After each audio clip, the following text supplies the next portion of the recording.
Oh, hello. In today's video, we're going to be doing the Tale of Six Hobbyists Wave 2 Rundown.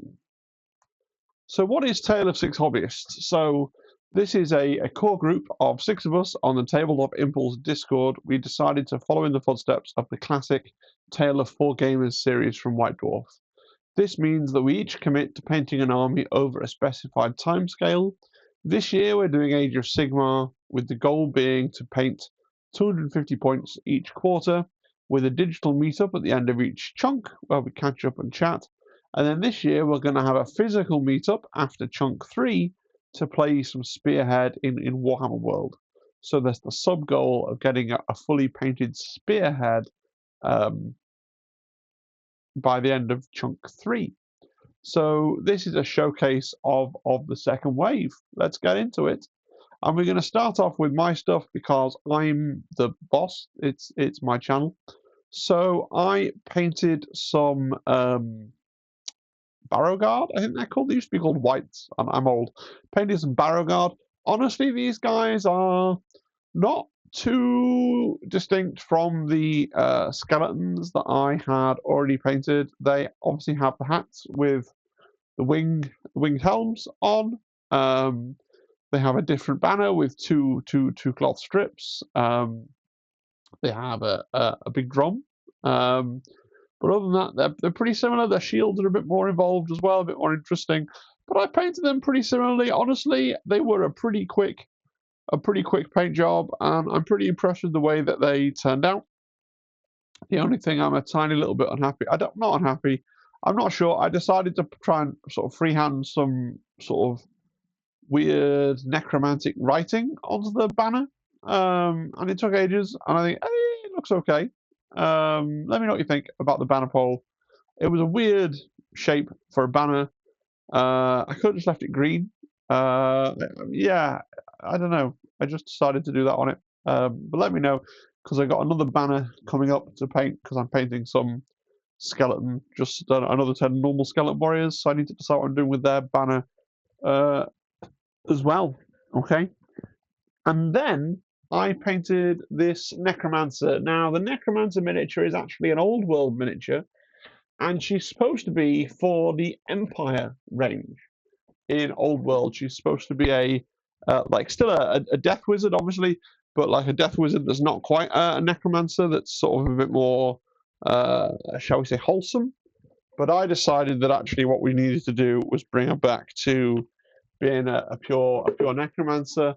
Now, this model I wanted to lavish quite a lot of time on. I tried really quite hard with various aspects of this miniature, and I got a bit stressed out about the color scheme at various times, and I was asking people on the Discord, and I was even asking ChatGPT, and I was asking people in person, and I was trying to get all kinds of different ideas about how to do the hood and what to do with the robes and which bits to do purple, whether to introduce a third color, and then in the end I did put in a third color. I put in that kind of blood red color. I think that looks really good.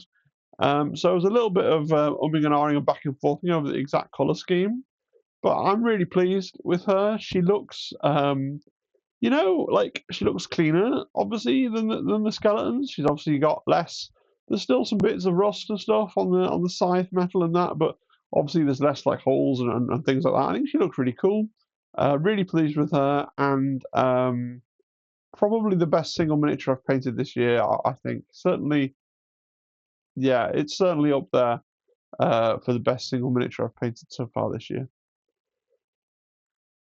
We're going to go on and look at Jin of the Sheep. Now, Jin of the Sheep was a little bit naughty and didn't get his Wave 1 finished in time. So he has gone back and finished Wave 1. So this is his first wave. Apparently, 4 models with Stormcast Eternals is 250 points because they are ridiculous. And he's gone for a silver colour scheme with red cloth. I like the colour scheme. I think it's really cool. There are some bits of it, like, it's funny because there are some bits of these where I don't think there's enough contrast, like on the axe head and on the shields. that looks like there could be a little bit more there to do to make it really pop. It just kind of becomes this kind of silver blob. But, there's little touches on these, like the leather wrapping on the axe, on all the axes on these, is absolutely delicious. It's almost as if Jin kind of stopped to remind you that, he might be going for a certain style or going for a certain aesthetic with these, which might look a little bit low effort. And he's like, well, I'm going to paint this little bit really exceptionally well, just to remind people that I am a really, really good painter, and I'm trying to do something a bit more.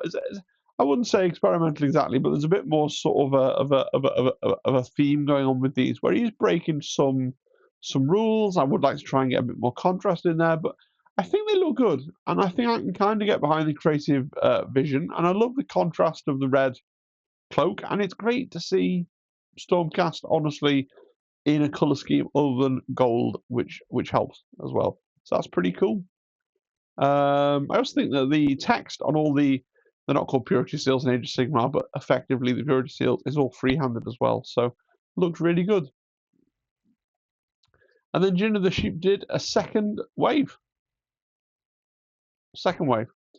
And these, they almost don't look like part of the same army, the squad, just because there's no fabric on them, so there's limited places for them to bring in that red, right? They look a little plainer, but then they are plainer miniatures. They are rank and file characters, right? So, no, I think that looks really cool. And then we've got the character at the top there. Really interesting model. He's gone for the green fire rather than the red fire, which is a choice. I think probably it looks cool because obviously it contrasts nicely with the red cloth. And again, there's bits on here where I think maybe there's some other bits that could have been picked out in a different color. But he's going stylistically for this thing where it's not quite like monochrome, but by really only introducing one main non-metallic color. Obviously, there's two on the character because of the fire. It really does make them look really striking and cool. So I can get behind the creative vision. Yeah, I can get behind that creative vision. What I can't get behind is how few miniatures you need to paint if you choose Stormcast Eternals, right? And then we got Tron, who is also cheating, by which I mean he's picking out Stormcast Eternals, and he was in the same boat as Jin of needing to catch up for his first wave is late. So this is his wave one. Now we see Tron's also gone for a silver and red color scheme, kind of amusingly, but he's gone for a slightly busier color scheme, which I think as color schemes go, I kind of prefer these guys, but maybe that's just because I'm a Philistine that doesn't recognize true artistry. I don't know. But I kind of like the fact they're a bit busy. They got red and blue, and then the banner guy is amazing with his sort of blue and yellow and banner. I think that's pretty cool. I like the gold sort of inner tabard bit as well. I think that looks pretty cool. And yeah, yellow's a tough color, and he's made it look really cool. So yeah, big fan of those. And then Tron also painted these. Now this is special because I understand that picture on the bottom, those 7 figures there, is actually 250 points by itself. And then he just painted an extra chariot just to throw in as a sort of apology for being late, which is really cool. I love the griffins pulling the chariot. I love the shading work on the beak of that near griffin. That's really, really cool. Back of the chariot's a little bit out of focus. There are obviously more pictures on the Discord. If you go into the description and follow the link in the Discord, you can find more pictures of these, and you can pan and zoom in and out to heart's content. I also want to say I really like Tron's bases. He's put a lot of extra work into his bases, I think, and they look really cool, kind of Lustrian or similar, which is pretty awesome. Alex has done some more night haunts, and on these ones he's introduced the purple color, which is pretty interesting, for the fire and that. Now these also are, if you remember Alex's previous entry, they're almost monochrome. So Alex is obviously also going for a very kind of stylistic limited color palette thing. I do think these look cool. I think these are going to look cool as a whole army on the board. That's pretty awesome.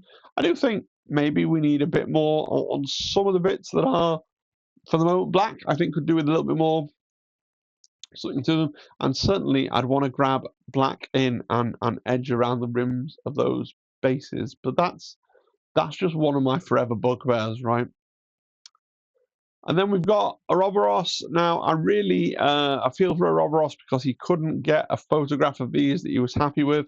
I think these look cracking, Oro. I really like that you've gone for a naturalistic approach to the Croxagores here. Quite often we see the big lizard men painted in bright blues or bright greens or things like that. And I think, sorry, excuse me, it's really interesting to see them in a much more natural sort of color palette. Because Oro is going very much for lizard men are in this weird place where you can kind of theme your army around lizard men as basically demons of light, or you can theme around lizard men as basically these creatures that live in the jungle. Oro is definitely going for the more creature, jungle dwelling, flesh and blood kind of archetype for his lizard men. And it comes through in his paint scheme choices, so that's really cool. Digging that. I think they look pretty neat. I like these little. Do these come in the kit, or are these extra little bits that you've purchased? I'm not that familiar. These little, they look like they're little plastic things. They come in the kit, but they look quite cool, don't they? And then we got Nightfall now. I kind of want to be cross with Nightfall, but these are so good.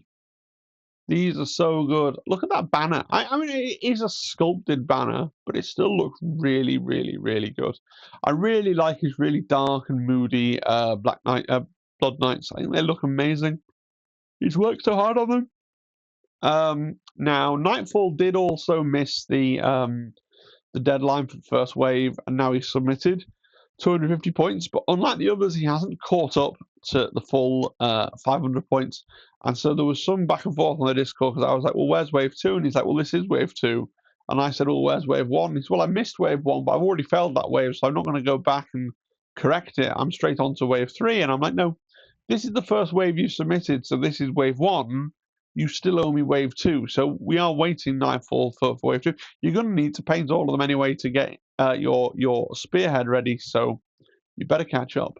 But these look really, really good. And he even went and arranged this near, I think my video frame is slightly clipping one of them, but he went and arranged this near perfect little PowerPoint style slide for me to put on, which means, unfortunately, his other miniature that because this wasn't quite 500 points by himself, so he's had to have a second slide for his other miniature. But I think these look really, really cool. Really moody, really cool, really evocative of what Blood Knights are.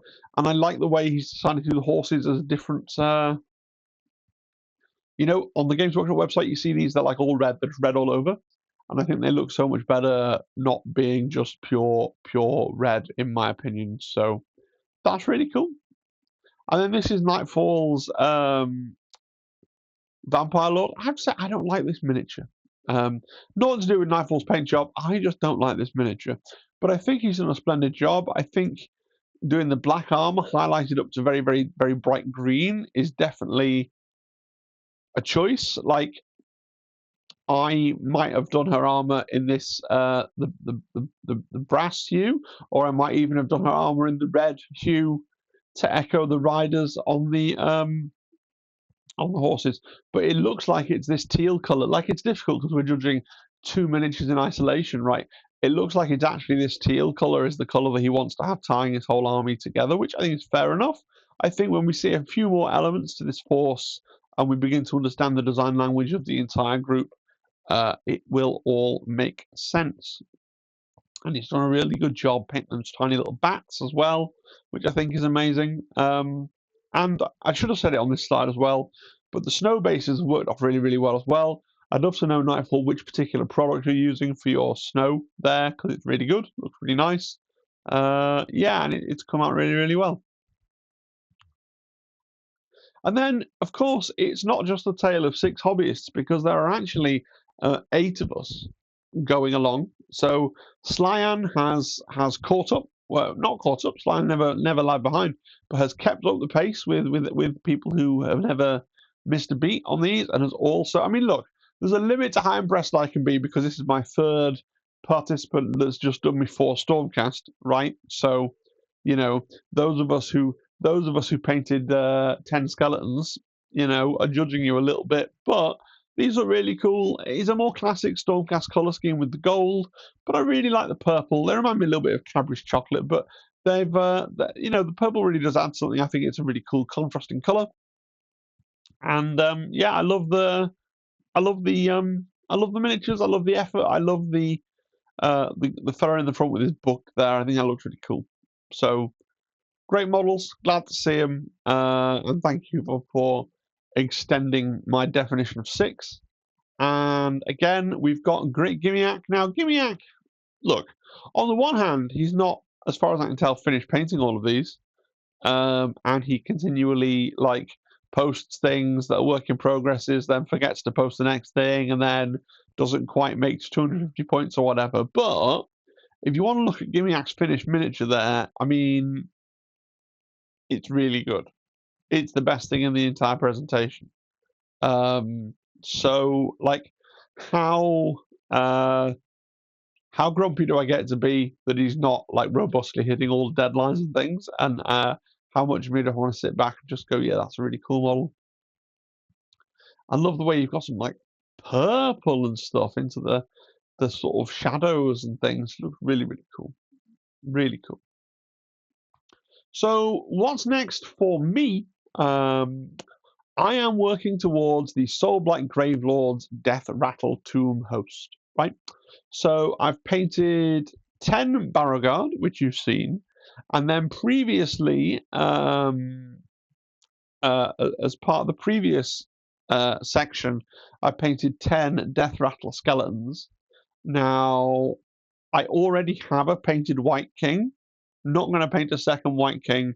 It's a cool model, but it's very static, like modern pose model. So I've painted a Necromancer. I've painted the Crimson Court. The idea was to paint up the spearhead, but I don't want to paint another White King. But I've painted other stuff. So all that's left for me to paint to get the spearhead done is 5 knights and 10 more skeletons. So obviously my next chunk 3, is going to be 5 knights and 10 skeletons.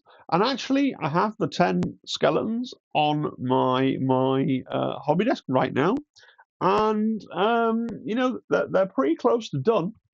All the metallics are done, and all the cloth is done. And I've started to base coat in the bone. And once I've base coated in the bone, it's just going to be the brown leather and a little bit of wood on the reverse of the shield and the basing, and then the 10 skeletons will be done. And so that just leaves me with the 5 knights. The knights are currently built, but not yet undercoated. And then I'll be ready to play in the Spearhead event right now. And then chunk 4, which is going to be after the Spearhead meetup, that is going to be... Oh, I actually got him here because I've already done the spending money part. That's going to be Prince Vordry on this massive dragon, seeing out the year with a massive Lord of War. So that's going to be the final, and he's well more than 250 points by himself. But that's going to be the final, the piece de resistance, the cherry on top. Finish that off in Q, or start and paint to completion that in Q4. 3 months. 3 months to do a drag. I should be okay. It's going to take a lot longer to do this than it is going to do a skeleton. I can basically vomit out in a week a unit of skeletons, but a massive creature like that's going to take a little bit longer. So that's going to be on my plate for Q4. I think it's going to be really, really cool, and I can't wait to see it. That'll be amazing. Yeah, so that's these final thoughts.